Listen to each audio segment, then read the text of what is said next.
One of the biggest obstacles artists face in the music game is access.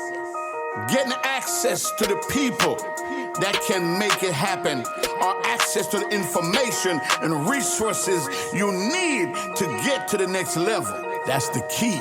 That's why you need two of the biggest in the game on your side. Introducing J.R. McKee, Boom Man. Welcome to the real industrial plug. You heard me? This is the problem that I see, that I come across when I see influencers that have this great following and they are artists, but the problem is nobody knows that. If I go to your page, what's in your bio? Does it say you're an artist? Does it say check my music out? Do you have a smart link or a link going to your YouTube music or even on TikTok? Okay, you got 1 million followers on TikTok, but you an artist first. That's what you tell me. But I'm looking at your pen. I'm looking at your top pins and they comedy videos instead of your music. Like, promote your music. I had an artist in my stream team community. Was that manager? But it was still an artist, and they told me, they're like, oh, we had this great following on TikTok, but you know, we want to blow her music up. So I went to her TikTok and I'm looking at it, and I had to scroll way down and find videos of her music. So I told him, I said, what you have to do is you have to constantly remind that following that you're an artist.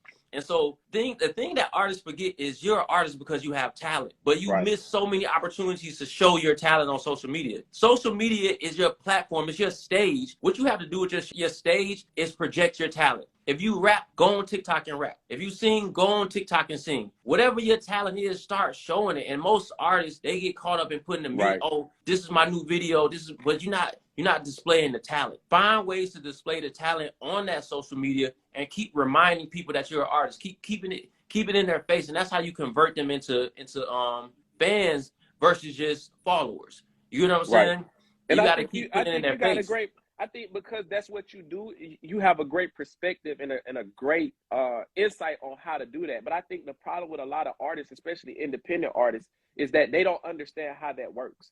They're not educated enough. You know what I'm saying? So the thing is they see, hey man, people like me. They like my likeness. I'm a superstar. So they're focused in on their following. They're so focused in on their social media and their content. And they're building their own personal brand. That way they always have their own personal platform. I think the problem is, like, even with me, it's a lot that I still have to learn in the streaming game. I understand distribution. I distribute a lot. As far as marketing on the streaming platform, it's like continued education. I think a lot of people have to learn and continue to do that education, just like in any career or any business or any field, to where they're always enlightening themselves on the newest things, the newest trends. That's how you stay relevant. So I don't disagree with you as far as streaming is highly important. I just feel like it's the type of game that you're playing. And it depends on what you're trying to do. No, it definitely is the type of game, but you got to understand, people got to understand, not just you, how influential music is. Music is the most influential art form on the planet. I've literally seen music make companies millions upon millions of dollars in a matter of seconds. A real life example, when we put out Cut That Bitch Off, Cut Her Off with K-Camp. And I wish I would have knew better then and knew what I knew now, but I didn't. But we put out Cut Her Off with K-Camp. When it went #1, it was a line in that song. It went #1? She'll bust it down for a damn Lamarita. Do you know that their stock, I forget who owns Lamarita, but their stock, the day we went #1, they probably made it was 8 figures on their stock price because of that song, because of that line. She'll bust it down for that. He influenced the culture. Exactly. Lamarita became a cultural thing. And so there's so much power in music. And even you might have 1 million followers on Instagram, but it will never travel as far as that song. And that's why I would say that streaming is more important. But see, this is the issue that I have with that, right? We all know you're only as big as your last hit, right? Everybody's not capable of having hit songs back to back to back to back to back. You got some people that might have a hit song and they might not have another one for 5 years later, 2 years later, or may never ever have another hit song, right?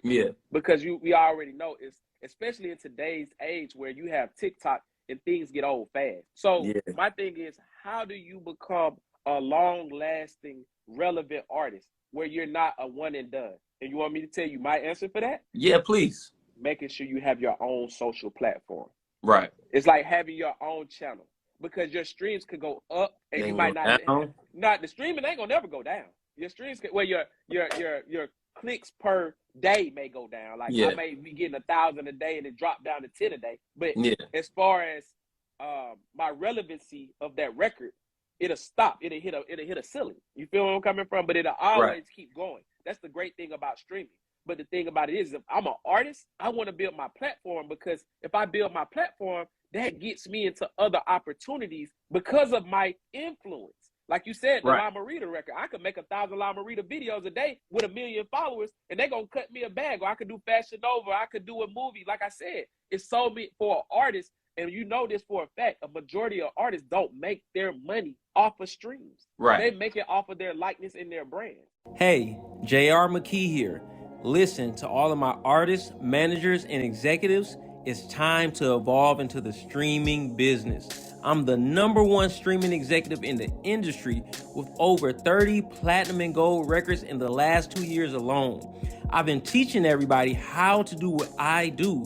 So if you're interested in breaking through in the streaming business, go ahead and enroll in my masterclass to join my Stream Team community. The link's in the bio. Or visit our website, thestreamteam.club. Y'all know what's going on, man. It's your big homie Boom, man, checking in. Authentic Empire's own CEO. If you want to set up a meeting, you want to rock with the team, you want to get heard, all you got to do is log on to www.AuthenticEmpireMG.com or text the number 448-557-0040. Let's get it. Booming. I don't know. We might have tied that round. I don't know. No, they're equal. They are equally important. You know what I mean? Your music matters, but your brand also matters. They're definitely equally important. Shout out to City Under Siege on the check-in. For sure. Got to get my boy on here. Let's jump into this right here. Jesus Christ. Did rappers kill R&B by singing too much with this auto-tune? Are rappers too melodic and that's why R&B fell off? Is that an issue? In my opinion. In my opinion. Because I don't have no factual nothing to back my opinion. But in my opinion, yes, it did. You feel where I'm coming from? I feel like R&B can make a comeback, but I feel like you got the best of both worlds now because people love melody. And so now when you're singing, rapping, and you already know it's only so many places on the chart, and that's why I was speaking on as far as likeness and image and branding. You know what I'm saying? When you're a superstar and you start singing, like you got a melodic voice like a Lil Baby, like a Drake, like a like a Lil Durk, you know what I'm saying? Yeah. I think they're going to take up that space. They're going to take up that space as long as they're the superstars in the face of music. Honestly, obviously we have the biggest R&B song in the world right now, but I'm not going to totally disagree with you because I would say that streaming killed R&B more than rappers kill R&B. You know what I mean? Right. Because streaming allowed for you to listen to whatever the hell you want to, and if they wanted to listen to R&B, they could go. Nobody's stopping them from going and listening to R&B, but at the same time, that auto-tune and all of these rappers singing, it's like it's blurred lines now. Like, is Rod Wave an R&B artist? Because you could easily say yes, even though he's listed as hip-hop and rap. You could easily say Rod Wave is an R&B artist. You know what I mean? So I think that auto-tune. I definitely feel like you could put him in the genre. Yeah, I'm not gonna blame rap. I'm gonna blame streaming. I'm gonna blame auto-tune. I feel like they killed the male R&B scene. But I don't know about the female R&B scene because I think the female lane is still wide. The females have thrived. Right. Yeah. Rap killed. Ray says rap killed R&B. Listen, man, the female R&B artists are thriving. Shout out to Ray Daniels. Yeah, shout out to Ray Daniels. Real industry plugs. City Under Siege. We got some real industry plugs, you know what I'm saying? In the building right now. You know what I'm saying?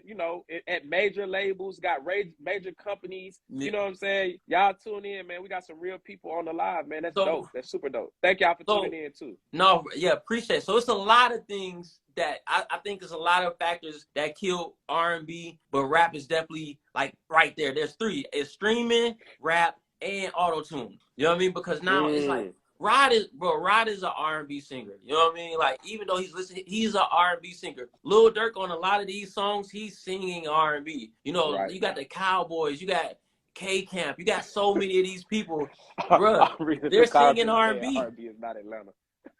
Somebody said R&B is not Atlanta. They're singing R&B. Okay, but this is what I will say. Again, with having like a money long, Right. all of the females. Do you think that female R&B is so big because there aren't a lot of female rappers? And that's what I think, because I feel like it's, and like I said, once again, I'm gonna base this on my opinion. I feel like there's not enough female superstars in the space to take over. I still feel like female R&B is in a bigger space than female rap is. I feel like you got your Beyonces and your Rihannas, and you got your Right. you got three main. Is it that females feel more comfortable singing than rapping?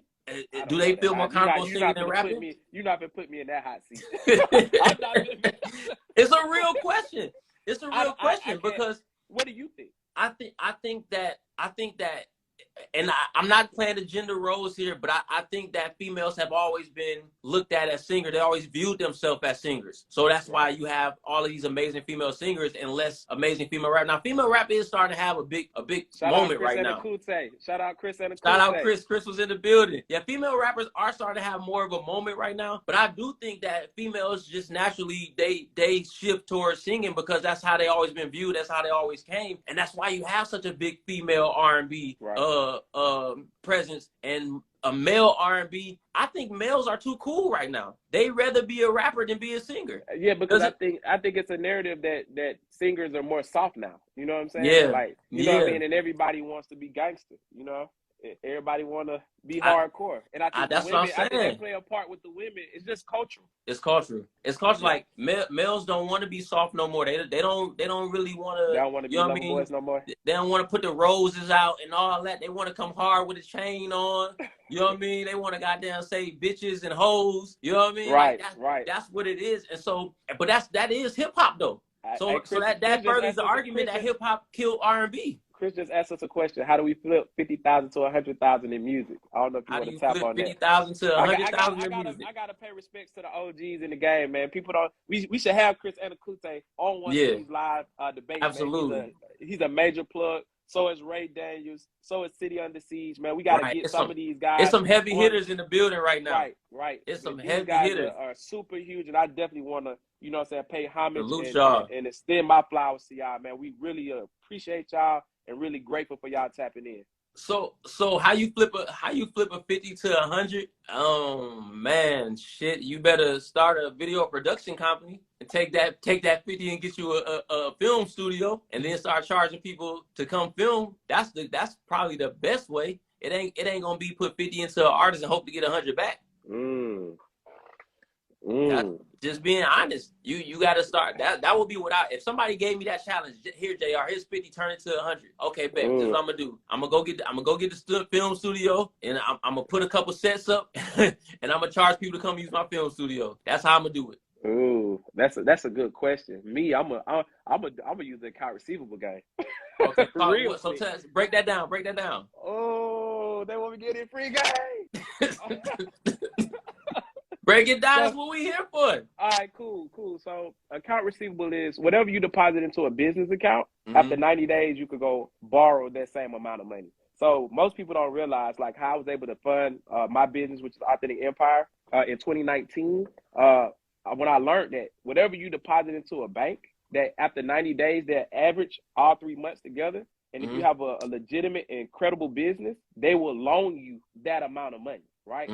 So let's say, for example, I deposited $50,000 into a bank account. Right. Yeah. So after 90 days, a bank will loan me $50,000. You feel me? But see, me, I do something that's called stacking. I won't just go get one loan. I'm going to get 4 or 5 at the same time. Yeah, man. So I just turned my king of debt right there. That's how it's only. I told you already. There's only 3 ways to increase income. That's credit, debt, and productivity. Right. You feel me? So debt is a part of life. You feel me? And most people are afraid of debt. That's why they don't excel to the next level. They're not building no skyscrapers with cash. Are you starting your business with cash? No. Exactly. I'm not building nothing with cash. I'm going to get the loan. Exactly. So everybody who's had a credible, successful business has got some form of debt to help them scale their business. Right. So the people who are afraid of debt are the people that don't scale their business to that next level. So I want to give y'all some free game. Every entrepreneur, every business person is utilizing debt and credit to get to the next level with their business. That's what the purpose of banks. That's the purpose of funding. That's the purpose of lending. It's all a loan. It's all debt that all has to get paid back eventually. But it's all about strategy. So that's how I would flip 50 into 100, and it would be actually 400.